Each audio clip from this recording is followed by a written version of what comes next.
ನಮಸ್ಕಾರ ವೀಕ್ಷಕರೇ, ನಿಮಗೆ ಗೊತ್ತಾ ವಾಟ್ಸಪ್ನಲ್ಲಿ ನಾವು ಬರೆಯೋ ಮೆಸೇಜ್ಗಳು ಬೋಲ್ಡ್, ಇಟಾಲಿಕ್, ಸ್ಕ್ರ್ಯಾಚ್ ಮತ್ತು ಮಾನೋಸ್ಪೇಸ್ ಶೈಲಿಯಲ್ಲಿ ಕಳಿಸಬಹುದು. ಇವತ್ತಿನ ವಿಡಿಯೋದಲ್ಲಿ ಇದು ಹೇಗೆ ಮಾಡುವುದು ಎಂದು ನೋಡೋಣ. ಫಸ್ಟು ಬೋಲ್ಡ್ ಹೇಗೆ ಮಾಡೋದು ಅಂತ ತೋರಿಸ್ತೀನಿ. ಸ್ಟಾರು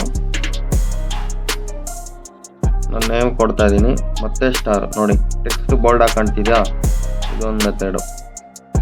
ನೆಕ್ಸ್ಟು ಇಟಾಲಿಕ್ ಹೆಂಗೆ ಮಾಡೋದು ಅಂದರೆ ಫಸ್ಟ್ ಅಂಡರ್ ಸ್ಕೋರು, ಆಮೇಲೆ ನೇಮು ಏನು ನೀವು ಟೆಕ್ಸ್ಟ್ ಮಾಡ್ತೀವೋ ಅದು ನೋಡಿ, ಅಂಡರ್ ಸ್ಕೋರ್ ಆಯಿತು ಎರಡನೇದು.